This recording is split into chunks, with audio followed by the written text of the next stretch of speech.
a bunch of ideas there around how we could explore this. So I don't know. Makes me think that we could maybe pay or take a path from flow engineering into how you think of systems from sequences into more of like the word I try to use sometimes is like vibrancies, like more conditions consequences kind of thinking on this is like, oh, Hmm. those are like either that area which must tie into all these other areas in order to produce this greater whole. It's either dead or alive, and to what extent is it alive? Like, I don't know, there's something there maybe we could get into. Anyway, we are now live, so Beautiful. I'm going to welcome you all, and I'm going to welcome the audience as well. So, hello everyone, and welcome to Wardley Mapping Conversations. Today we're going to be talking about flow engineering. We've got Joao Rosa and Steve Pereira here. We're going to be talking about kind of building on the last live stream that we did on flow engineering, where we talked about Steve's book, which, by the way, if you don't know, Steve has a book. It's called Flow Engineering. And then we were talking a little bit today about kind of like the where we left off last week. We kind of had this mind blowing moment where like, hey, like, is it true that like value streams, if you just kind of like turn them on their end, you just rotate them or 90 degrees, that maybe they start to look a little bit like value chains? And so this is what I started talking to Joao about a little bit, and it sounds like Joao and Steve had a discussion about this recently about projects versus products. So maybe like let's catch up about projects versus products and then see where that leads us. So maybe Joao or Steve, would either one of you want to like give us a recap? What's all that about? I'm happy to jump on. I'm so passionate about projects versus products. I'm sure we all are, but for me, I think what really blew my mind was thinking about the origins of software development and where we have come from through kind of waterfall to agile to DevOps to continuous delivery and flow in general evolved out of this like project mentality of like we're going to do this thing for a limited amount of time to deliver this specific outcome, and then we're going to start something else from scratch, or we might pick up this thing again, but it's going to be a start to finish effort. And that worked pretty well when you were like shipping physical software. Like I used to burn CDs and put them in the mail and send them to people, right? That's great for projects because there's this defined start and end point, and you're mostly done when you're done. But nowadays, with continuous delivery and 24/7 internet services and software as a service, there's no end point, right? We're constantly iterating, you're constantly evolving things. So we moved from this project based mentality, which worked really well for shipping software. But what we're starting to realize, and I hope, you know, I'm right in assuming that this is something that is really valuable and that other people are starting to realize this, is that there's a lot more in common between 24/7 SaaS software delivery and like building cars than we thought. And I think that this is something that we throw back and forth all the time because we don't want software to be robotic. We don't want it to be like manufacturing. But the fact of the matter is, we're cranking features off the line all the time, right? We have to support them. We have to make sure that they don't break down in production.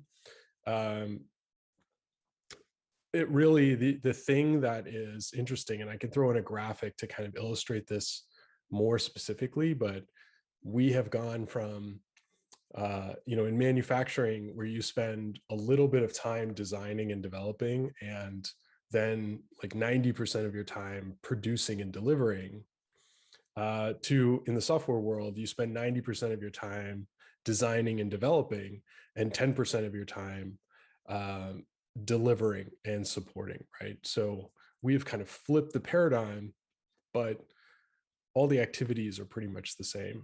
It's just a different ratio of attention because we can afford to spend more of our time in designing and development because software is inherently cheaper than changing dies and changing, moving the factory around. So we can afford to spend a lot more time in this development and design phase. But in terms of, the flow, there's way more in common with that than there is with like projects, right? This whole idea of like gather a bunch of people together, figure out what you're going to do a ton of planning to make sure that you have everything figured out, build something, and then deliver it, move on to the next thing, and hope you never have to support that thing ever again, right? That I think is dead, and I don't think it's coming back. Okay. Tyler, that was like a fabulous description of the sort of like the comparison of the ratios here. So like Tyler, make sure to grab that. Thank you. Steve, that was fabulous. I can throw the graphic in too because I think the graphic helps a lot. Okay, that would be awesome. So I like this sort of like this stage that you're setting, right? So like there's a ratio question here, and there's a realization that there's more in common with continuous delivery, continuous flow, with modern software development, especially because like there is no like done moment, really. Right. Okay. So Joao, like what how do you respond to like what are you thinking about as you hear Steve kind of give us the overview and the background here? Well, we are on the same camp, right? Because this is what is all about the flow. How do I achieve something, right? I think that the folks at software finally understood that there is no beginning and end, right? It's once you're done with something, a new technology pop up that enables you something out.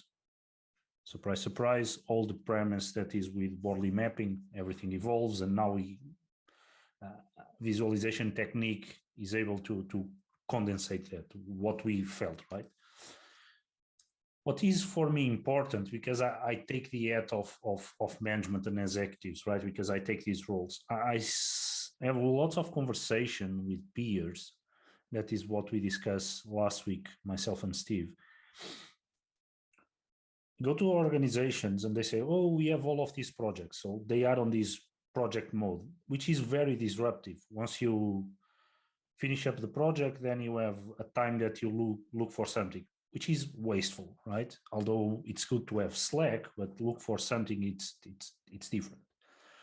Or the other ones that everything is a product, everything is a product. And we were discussing, and I deeply believe on these, that as an executive, you need also to be able to enable the flow and change between the two modes, or a part of your landscape is changing mode. I can give an example. Imagine that you have a product, is a media product that does streaming of content on some innovative area. And now that you become so successful, but you don't reach the full potential of the market, accessibility features are not there. So you cannot, screen readers don't work with your product and all of this type of stuff. Are you setting up a new product? Are you setting up, a second product with these accessibility features? Or are you running a project to bring these features to your current product, right?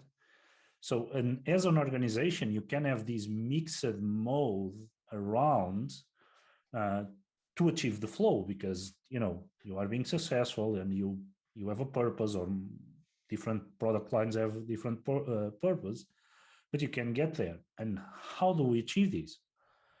And that's once again, how myself and Steve get connected through flow. How do we visualize this? How we bring this together, and how does this make sense in our domain? Because we primarily work with software and digital companies and software products, that we have this feeling that we are not yet harvesting all the software capabilities, this plasticity, right? Because software is in production and 10 minutes later I change the software. If I want to change my car, well, I need to ask permission to the authorities and then ability to change my car, right? A very long process. So we are getting there. And this is what puzzles my head and these type of examples to see that it's possible to live with both inside of an ecosystem, my organization. That makes a lot of sense. And so let's play with that a little bit. I want to dig into what you're saying, Joao. So like down here in the Miro board, I've got like this, what you were describing, the streaming service as an example, right? So there's a status quo, which is viewers need leisure time to borrow I guess, an old Netflix-esque map that Simon Wardley put together way back. So viewers need leisure time. In order to have leisure time, they need some sort of streaming service. And so there's like the ongoingness, to borrow some Jabe words, because Jabe's in the audience. Hi, Jabe. to borrow some Jabe words, there's like an ongoingness of this as like a product. Like the streaming service continues. It's going. It's still going, and we're maintaining in production, to borrow like the phrasing that Steve used, like just like cars that roll off the line, they need to like continue to work after they leave. The streaming service needs to continue to work after it's been built. In fact, most of the value that it's providing is after it's been built. And so then that's like a product mode. And then Joao, what you're saying is like there's like this moment where we say, hey, the value chain is incomplete. We're actually missing out on an important set of users, not only important set of users, but like actually like to improve the experience for everyone. Like for example, I've had like temporary deafness or something like that, and so accessibility features for me was like super valuable. And but if your streaming service doesn't have it, well, first of all, there's like the legal problems with that, but then also like, well, you're just missing out on so many amazing customers. So then it's a project to change the value chain. Like it's like he, and maybe like this is the weird thing too, because since I know Jabe's here, I'm like thinking, transitions, yes. From system A to system B is a state shift. Like it's one to the other, and it begins and it ends. Like when you're at state B, sort of. So like if it is like a complicated problem like that, adding accessibility features is just a project. Like it begins and it ends. But okay, Steve, you're nodding your head. Tell me, or you're shaking your head. Tell me what's going on through your head. Well, I think you could call it a project, but I don't know that would be a useful label for this, because the typical project, what happens in a typical project is that the team doesn't exist prior to the project beginning, right? If we're going to build a physical building, or if we're going to build a bridge, it is a classic project, right?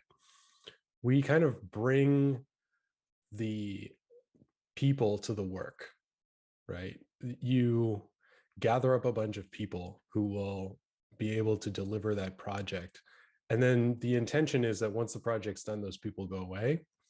In the case of accessibility features, I see that as an evolution of the product, because accessibility features are not going to go away, which means that they're going to have to continue to be supported on a continuous basis, right? Like there's always going to be more accessibility features. We're going to have to make sure that we don't break them when we build other features. And so you might have a spike where you bring in a complicated subsystem team who has more, to borrow team topologies patterns. But that might be a temporary thing where somebody in the organization has expertise with accessibility. They come in bed with the team.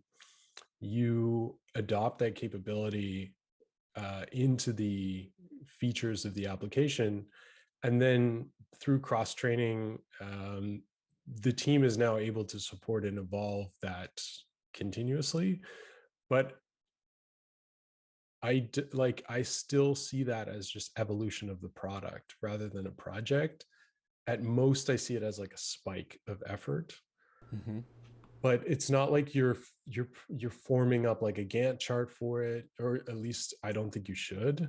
And I don't think that you're funding it the way that you fund a project with a specific budget. There's a few differences, and I'm sure that if we went down a checklist, it might be a little bit more stark in the difference. But I see this as more of an evolution than a project. Just for simple, I mean, I don't know if you guys know me yet, but I'm like always err on the side of almost simplification until it breaks, right? Until like product only breaks down. I'm a fan of like product only and like throwaway projects entirely. But we can go back and forth about that all day. Like I would love to. Excellent. Joao, do you have a rebuttal to that? Steve says no. This Oh, is an evolution of a product, not a project. yes, I tend to disagree because I understand where he's come from, right? The budgets and how we do a project, right? But even inside of a product engineering department, you can have these you call spikes, but it's necessary to organize people to do something. And yes, I believe on the especially in digital companies, right? And I think that this is the different one. Once the capability is there and embedded on the product, the type of work changes. It's yes, one more thing that we need to worry about. Yes, the cognitive load is there, but I see this from a management point of view, excluding how we get the funding and this type of stuff, right? The big projects. You are financial institution that you need to go to the cloud, you need to figure out the budget. It's about the mindset of a thing that will start and end and have a clear type of end. Once this accessibility is embedded in the product, this team or these experts just disappear, and then the flow continues as it was. Right now we need to add something. As accessibility is there, it needs to be tested in different ways, right? We need perhaps specialized tools in our tool chain, all of this type of stuff. And this is, for me, it's a very interesting concept to get these things right. So this is where I am from, and disagree that for the checklist and the attributes, definitely not. You are not doing gigantic funding unless your product is so complex that you need years and years of rolling these out, right? To get that. And I think that this is, at least for me, what I'm being puzzled, how to move, integrate things and disembed. Maybe team topologies already have the answer for us. Is that embedded enough with our practices, right? As people that create software. And in the comments, Jabe mentions swarms versus standing teams, and I'm kind of, this is sort of like the reason that I'm like really interested in this question is we've been playing with this idea of like at home, like there's a certain view of like chores as like a task list, like a series of tasks that have to be checked off and completed, and then like that's just it just they're done for a while and then out of nowhere they come back because nothing is ever truly done in that way. But like maybe they reoccur and that sort of things. But comparing that view of chores versus areas of care, and I think that there are a couple ideas that I'm trying to like connect all at once here. So like areas of care to me sounds more like product thinking, but it's like your job is to make sure that there are clean towels in the bathroom. Like that's the task, but like the clean the towels is the task, but like ensure that towels are ready and available when we need them is more like the area of care. Or like ensuring that the toilet is clean, or ensuring that the vanity is cleared off and tidied and things like that. And it's like that does break down into a task list, but the nature of the thing is this is an area that I'm going to center on. And so it's like a standing team view of it versus like a let's all swarm together and just do a bunch of random work kind of view of things. So Steve, you have a reaction to that. Tell me. Yeah, I think I like this area of care model. I think that like my tendency is to go even a level above that and look at the outcome, right? Or the net effect of that area of care. Like, why do we want clean towels, right? What is, because if you tell a teenager right? We have to clean the towels. If you tell an 8-year-old we have to clean the towels, the 8-year-old doesn't care about towels being clean, right? They haven't yet developed like a sense of what it feels like to have clean towels or an appreciation for clean towels. Maybe they have to step outside of their personal experience and say, I like cleaning the towels and I'm willing to clean the towels because product development and everything that we do, right? Sometimes we can't attach a personal meaning to something that is powerful enough, and we have to actually empathize and pull ourselves into someone else's experience and say, what would benefit somebody else about this? How can I assign enough meaning to this, enough value to it, that I can drive myself to do it, right? Otherwise, you're kind of rolling the boulder uphill all the time, right? And saying, okay, I'm going to do this. I don't really believe in it. I don't necessarily see the value, but I'm going to do it. And I think that that's one of the reasons why I like outcome mapping, is like, what is the thing that we're trying to achieve, right? The outcome is I have a life that feels curated and cared for and is comfortable, so that I can focus on things that I want to achieve or whatever it is, right?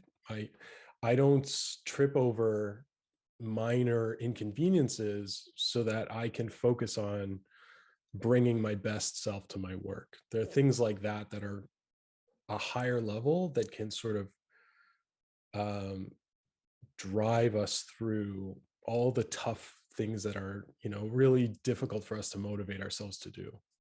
So just playing with that a little bit, off to the side here, I just like there's something here about value chains, which and conditions, consequences thinking that I really want to like poke at some point, and it has something to do. So definitely like outputs versus outcomes, right? So we've got like, let's say we have a basic value chain. It's like B enables A, or A depends on B, whichever way you want to read that. And B is producing outputs. In fact, like transactions are one of like the big things in Wardley mapping, like the transactions across those relationships. And so outputs are, they're moving through that relationship. But the outcome, I think, is that, at least if you use the conditions consequences frame, the outcome is that A is able to thrive. Like A has what it needs in order to be enabled. Like enablement as like a thing. So if enablement is an outcome and like just doing the work as the outputs, here's what I like think it's really weird about this is like, so you know how like chores are used as punishment? Like you basically turn Yeah. everything into outputs, and then you're like, just do it. Just do the output. Right. Um, and without seeing how it connects, and to the extent that it's a good question, like are like when is someone able to actually connect those dots and see how it like providing these outputs fits into a bigger system and all that. But like I think the care idea is focused less on the outputs. Like the outputs are implied. It's the enablement of what's above, as a like going back to this idea of vibrancy, or like enabling the thrival of, or like nutrients, like allowing the flowers to grow or whatever, like the enablement of the higher level, or the dependent components. And so like then it comes down to this, like I have a question now: projects versus products, or tasks versus areas of care. There are some things in life that there's zero value in the follow through. Like you just got to get it done. Like for me, complying with like local regulations for my vehicle, for example, I can be really bad at this sometimes. I don't see any value in developing expertise in knowing how to register my car every year or whatever. Like I don't filling out forms is not something that I see value in, like developing any sort of expertise or respect or like love for or whatever. I just do it. Like it's just going to be a task, and it just comes up every once in a while, and I spin up an effort to do it, and then I spin it down, and I forget about it. But for other things, like maybe keeping my car clean, like making it a pleasant place to be in or whatever, I need a different mode of thought, and that requires that follow through. So we were talking about transitions, like before something exists and then after something exists, to Joao's point, requires two different kinds of ways of working. Steve, you have your hand raised. I suspect you have some thoughts on this, so lay it on me. Yeah, I love this. This is great. And this is I love this as an opportunity for me to test all my like hyper aggressive product everything thinking, because you guys are really smart, and you'll help me balance this out, I hope. But when I think about that, filling out forms, all those things that we just have to get done, they're just disconnected from the outcome, right? It's just the fact that we can't see far enough through the system to see that filling out forms is necessary to deliver some form of outcome. And the problem really is that the value stream of that activity is completely broken, right? So that makes it really, really hard, because technically we shouldn't have to fill out any forms. And that's where things break down, right? That's where the outputs don't contribute directly enough to the outcome that we see value in them. Right. And if the value stream was more effective, then we would only be doing things that add value. We would only have to do the things that add value. And that contribution to the outcome would be very clear, which means we'd all be highly motivated to do those things. So the reason that it's only output and it's only something that we get done is because the value stream is broken.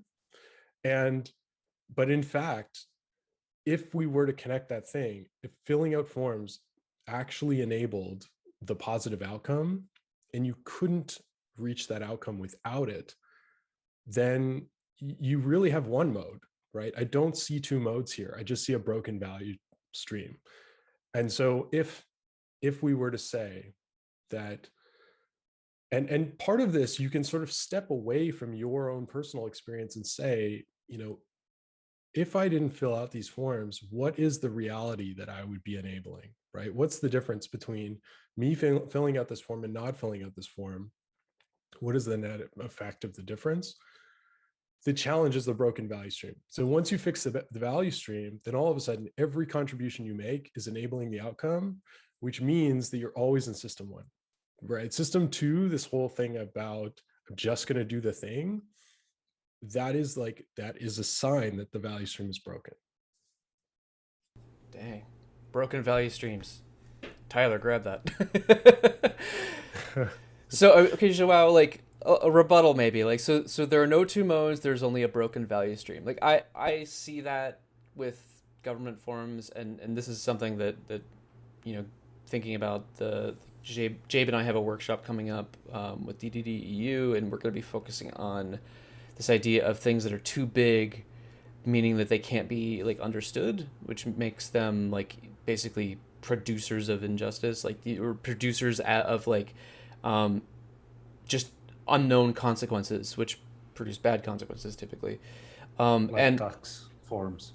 yeah, like at what point am I just complying with a bureaucratic function for the sake of the bureaucratic function versus tying into a greater good, like a greater impact?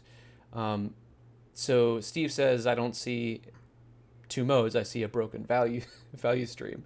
So what's your response to that, Joao? Like, walk me through. I couldn't agree more. So dang it, we're supposed to. It is indeed a broken value stream. I really like. Steve never used this wording with me, but I really like the broken value stream. Thing is that I'm a fixer, right? I like to look to the system, but also how to fix that, right? And sometimes it's easy. Go and do the form, fix it, right? Just do it. Sometimes takes a little bit of more care or resource usage, right? So we need to manage time, because these will affect the whole company, or we need to move buildings. So the projects like we meet or something, what is the alternative from Cisco to Zoom, born in literally a basement. They took people out and put in a basement, so you need to move somewhere. And the value stream was broken, right? Those teams could not enable themselves to produce high quality software or a differentiation solution. But my point is, as a fixer, and that's why I'm so fixated with these two modes, is how we move between them, right? How in a bigger system, without going to the injustice part, that can be another one. And I know that Jave is on the audience, so no pressure. To go and manage that, right? Because when we are dealing, let's say that the department has 200 people in all types of engineering, data science, management, product functions, start to be a non-trivial problem. Although we have impacts and the net effect, but I'm still puzzling in my head where we are going. And I know that, well, Steve is product oriented and broken value streams. But I do still believe that there is space there. And this is what we are discussing here today. Steve raised the hand to answer to this, right? Yeah, I think, I mean, what might be helpful for us is to examine these. You brought up excellent cases, Joao. Like, I love accessibility features. I love the idea of moving buildings. Like, I see those two things as outputs, right? They're still distance from outcomes. And the challenge is that if we're not elevating to the outcome, then these things look like short-term fixed deliverables. But in reality, if we step away from, if you take accessibility features and you think of it from a customer perspective, and you were to have a conversation with the customer and say like, hey, we're going to deliver X, Y, Z, and then we're going to be done with accessibility. That customer would not be very happy with you, right? Unless you were set, like, it's ultimately more accurate to say we are continually committed to creating the best, most accessible, most pleasant experience for our customers, regardless of their abilities or their hardware, their location, all of these things that factor into accessibility. And we're elevating it, right? Like, accessibility is a thing that sits inside of user experience, right? If we're committed to the outcome of delivering the best customer experience, accessibility is a part of that. It gets continually improved, right? You're never done with accessibility. It might be something you start doing because you've neglected it in the past, but you never stop, and you really should never stop improving it either. Because if you were to go to your customers and say, hey, we delivered accessibility, like, aren't you happy? You might be ahead of the competition and they might say, that's fantastic, thank you very much. But in reality, there's always something more to do. There's always a more evolved state. And even moving buildings, shifting to the moving buildings, physical environment, this is an excellent example. The outcome isn't to sit in a new building, right? The outcome is to always be located in the best possible location for your employees and for your business, which means because it's very expensive, we do it infrequently. But in reality, in the best case scenario, we never stop doing it. And we never stop thinking about, okay, well, what if we put 60% of the people here and 40% of the people float around? And we're starting to see this more and more, right? It's not going to stop. It's just going to evolve and become more sophisticated. And you're going to have, 5% of our employees work from coffee shops. We have the research team is here, but they used to be in this building. And based on the type of work that they're doing in the next 6 months, they might co-locate with this team. But this is an evolving product with the outcome of having optimal flow and collaboration throughout the organization on a continuous basis, right? So now we've got Jabe in the audience saying, there are any number of required things that a product must do that we want to deliver the minimum of. So think about compliance issues. And that makes me think like accessibility issues, compliance issues, like these things were always there. And there was always like a minimum set of them that were expected. And maybe sometimes that what that minimum is changes depending on like external authorities or what we believe changes, like all those kinds of things. Do projects exist? Like, is there ever anything where like you would want to?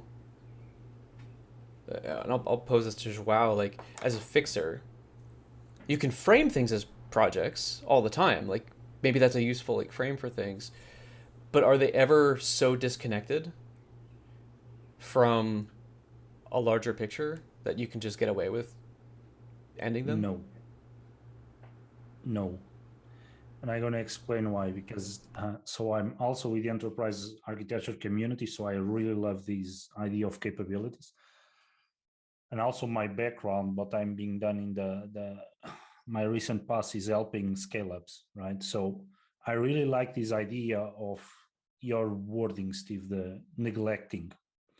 What do you see with a startup that is becoming a scale-up? There are very scarce resources, money, means that we cannot hire lots of people, means that we need to juggle somewhere. And this is typical Fairtail, right? Then you put the product, you don't put accessibility, and then, well, the product just starts to get a bigger market share. Then is when I do believe that, or see the value of these projects, but these projects indeed need to be attached to a bigger purpose or an outcome.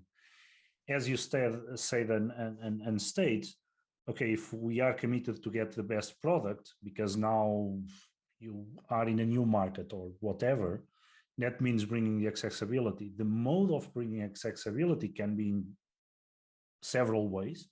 One of them being the project. Okay, we set up, we build capability, and then the organization itself will change again, right?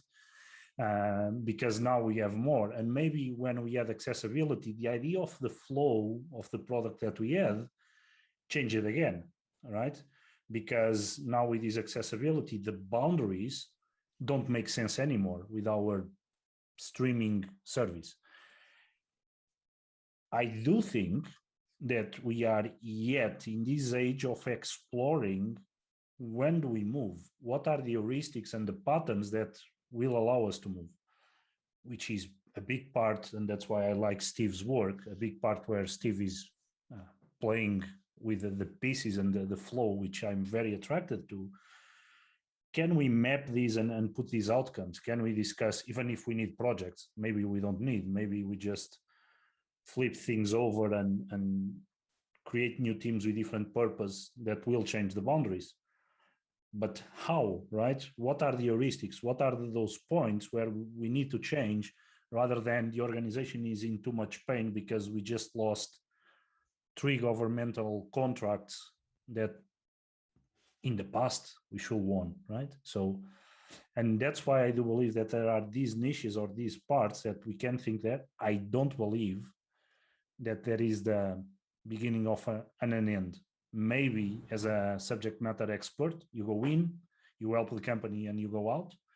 But from the product, the purpose, why the company exists, why the company provides that, definitely not. Unless you go bankrupt and disappear, but extreme event.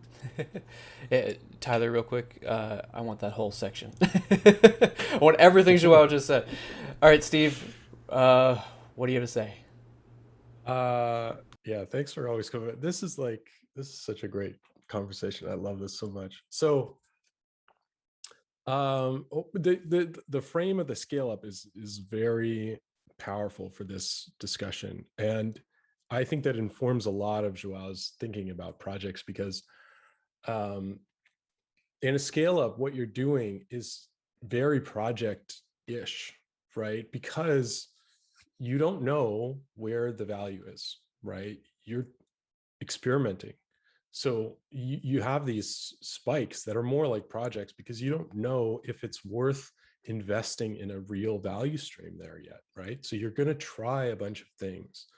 You're going to be investing varying amounts of money, resources, putting people in different places, trying different team structures to see what works for your organization. And you're rapidly evolving this culture that is based on behaviors that are changing, right? So you don't know what your value streams should look like, which means that they're not going to be true value streams, or let's say long living value streams, until they start to deliver value that you can capitalize on. Like you can actually count on, if I put X amount of investment in this side, I get Y amount of results on that side.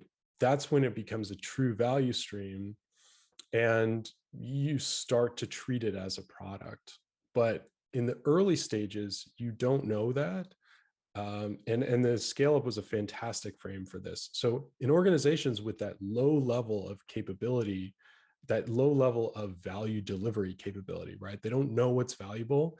They don't know that they don't know that they have a fire that they can pour gasoline on or fuel continuously. Then everything is going to be treated as a project because they just don't know what works. And I think that as you see this evolution towards, we know what works, let's optimize, right? So there's sort of the explore and exploit balance. Once you get further towards exploit, you know what works and you're trying to maximize, then you're really not served by treating anything as a project. You really should be investing in that value stream and treating it as a product. Okay, this is thinking about this question here. Like, so Jabe in the audience is like saying like, maybe the question should be, should outputs exist without outcomes? Because in the scale up context, it's like they're not trying random things. Like they're trying things towards something that they'll know it when they see it, or they like have like a specific future that they're trying to create, and so they have outcomes and hopefully impacts in mind. But like there is that like that's the design part of this. It's like, oh, there's a little bit of forethought put into that to shape, basically to constrain the experiment canon, if you will. So should, given that some things will be killed off, are projects an investment choice where like, hey, we might actually want to automatically assume that this is going to fail, and so we're going to shut it down? We're going to automatically assume that it's not something that's going to be worth investing in further. Is there something about that framing that? Yeah, I mean, I think this is, I think projects are just bad. It's just a bad frame no matter what. Like, you'd be better served by saying this is an experiment, right? Like, an experiment is always a better model for people because it includes all of these positive things that we like and excludes all the bad things that we don't like. We don't like heavy investment. Nobody wants a heavy experiment, a costly experiment where you do this whole Gantt chart thing and you throw a bunch of money at it and you don't test until the very end. Like, that's all bad. Like, I don't think that there's any reason to preserve the project model at all. Where it's valuable to experiment, I think we should just call it experiments. And then once your experiment succeeds, you should either roll it into an existing value stream or build a value stream around that successful experiment. And this question about should outputs exist without outcomes is interesting. I would go so far as to say outputs can't exist without outcomes. I would challenge the audience and us to wonder about like what output exists without an outcome, whether we're conscious of it or not, right? Like, everything that we do happens because we have a model of the future that we have predicted, um, when I go to pick up an apple, picking up the apple is because like I was envisioning eating the apple or holding the apple. Like there was some outcome that I had in mind. I don't I don't know that we could find an example where there's an output that doesn't have an outcome attached to it. Well, I just want to like play with that a little bit. Like, is it that there's always an intentional outcome, or is it that there's just consequences?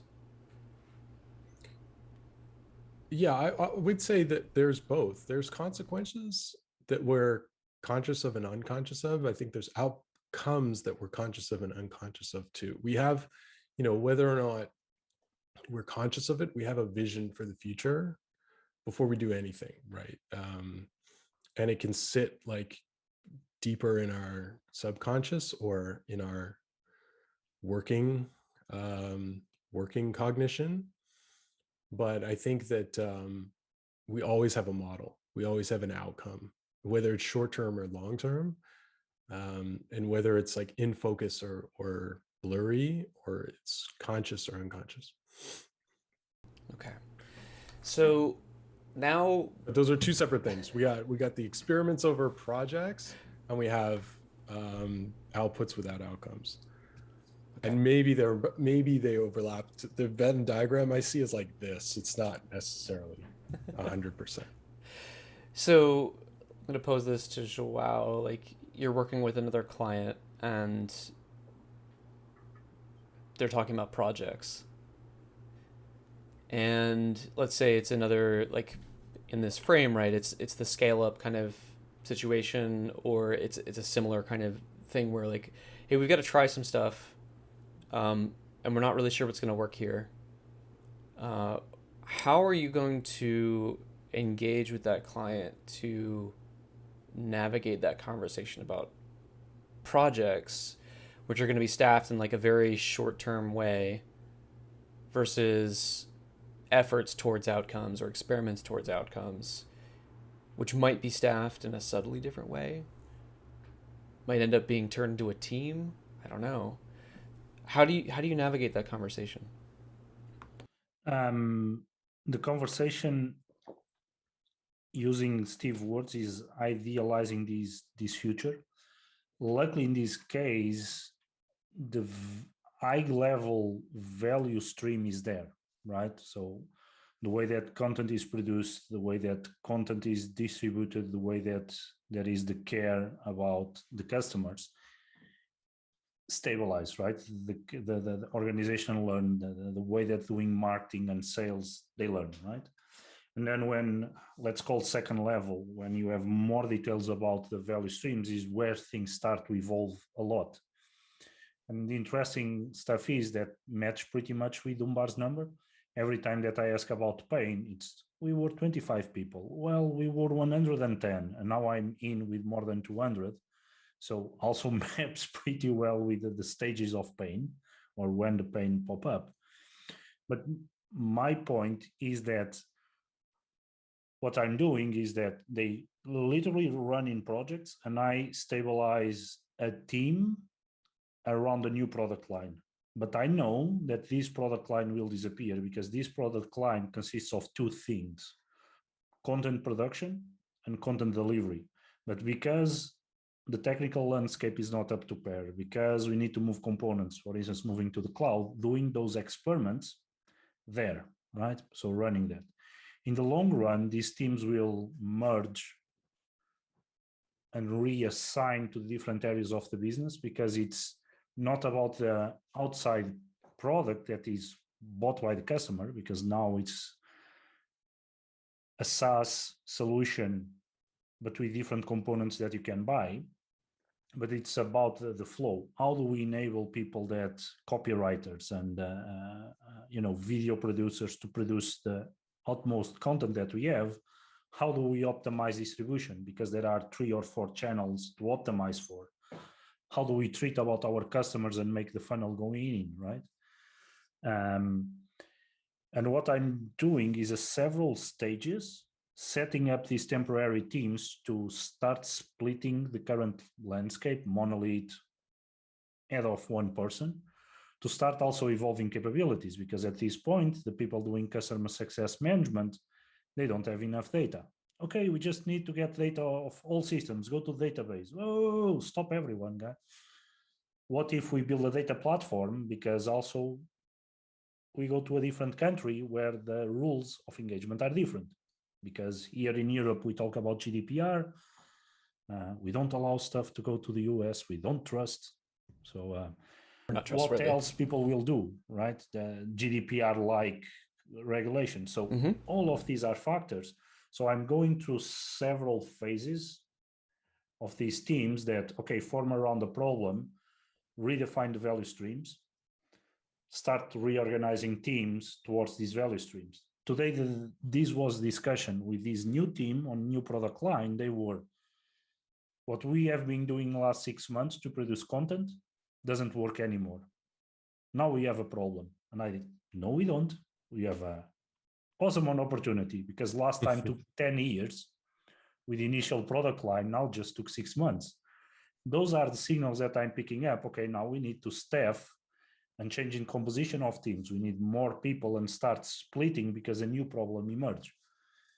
Until the organization will reach, if we envision this static world with 2 or 3 product lines, we'll reach that, which is not truth, because people will find something along the way that is interesting and sellable and will branching off. But I want to leave this in the organization, that they can organize, stabilize, fix.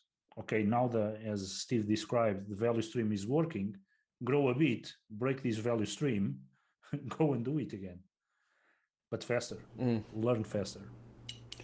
So there's like there's a very like involved journey here where you start with like a giant collection of messy projects with perhaps an unclear value stream.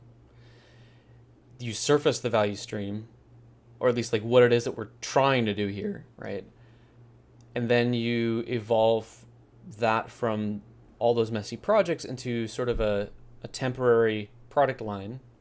Some like let's, based on what we know now that we know the value stream, like how can we turn this into an ongoing like product focused, at least like longer term investment that what is the sense or the disposition of labor, attention, all that stuff that makes sense now.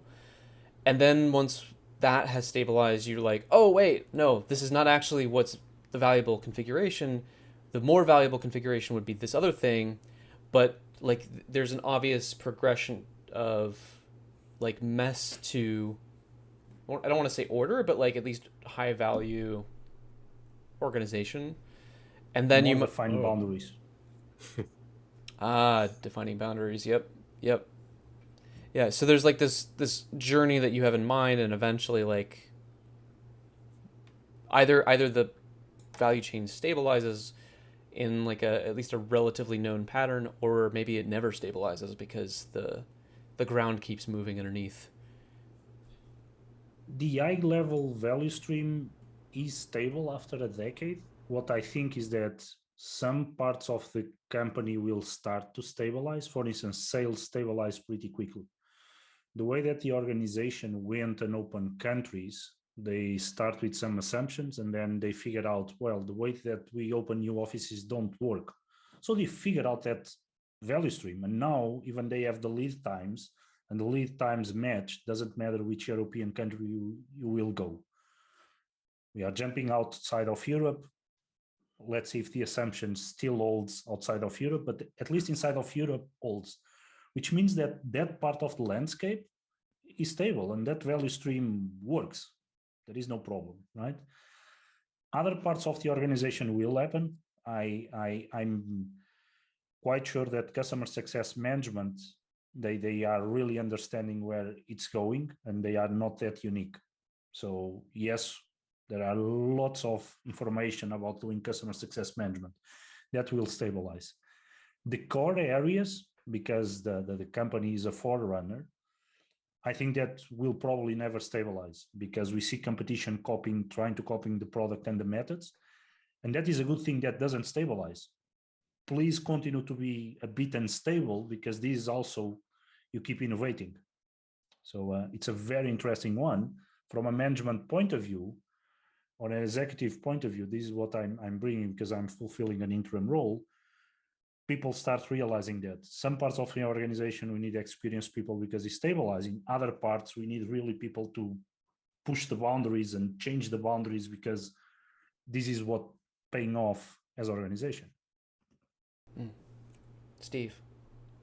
Yeah, I think this the stabilization is pretty fascinating because I agree, things do stabilize, but the way that I imagine this is that there's always an opportunity to evolve everything, right? There is a point of diminishing returns though, right? And that I see as the sensitivity. And that to me is a more interesting frame than stabilization, is where increased effort or innovation would not drive a significant revolution or a significant evolution for that fact. But stabilization will bring you eventually to a point where revolution is the pattern of advancement, because the diminishing return, like there's so much return on investment in that delta that is, you've been running here, the competition arises here, and you have to now move from here to here. Whereas if you steadily were constantly improving everything, there would be no competition. But the fact is that, there always will be, because you can only really afford to do this destabilized continuous improvement in the core functions of your organization, right?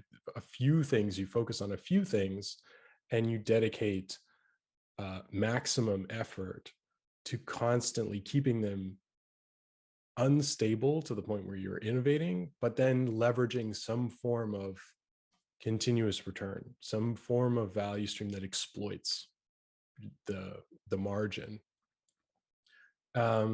And that's where the power of like Wardley mapping is going to highlight. These are the core areas where we're going to continually keep them in Genesis, right? And these things we're going to exploit from third parties because we can hire them to provide these capabilities that we don't want to invest in, and that they will continuously evolve. And then the ability to hop from products that have stabilized to try and exploit and move to something that has leapfrogged, right? And so there is this, like, that's where I see a ton of power in Wardley mapping at the strategic level for people who are making these like very strategic decisions about where to invest and how to allocate their resources.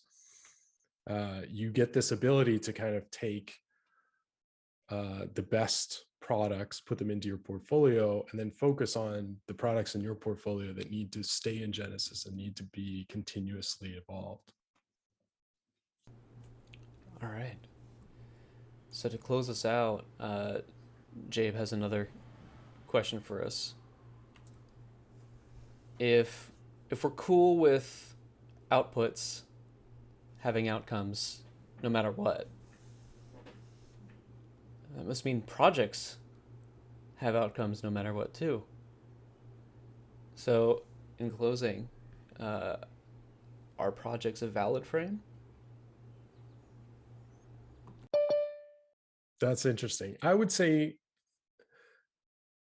projects are wrong, but they could be useful, right? In terms of a model, right? A Yes! classic model. But I would say that they're wrong. And I would say that experiments are better than projects in, like, my challenge for everyone would be, is there a case where an experiment is a worse frame than a project, right? Is a project a superior frame in any scenario than an experiment? And I think that's a useful way to kind of model this thinking. Joao? It's a tough one, right? At this moment, to be honest, I cannot think anything better than Steve put to the audience as a framing. Tough one. to try to close the session. So Like, Jabe, come on. You can't just do this to us. We can come back to it. We can come back to it. I hope we continue with this series because I'm really enjoying it, and I think we're getting into some really interesting and challenging areas. Yeah, I feel like I had an opinion before we started, and then I had a different opinion midway through, and now I don't know what to think.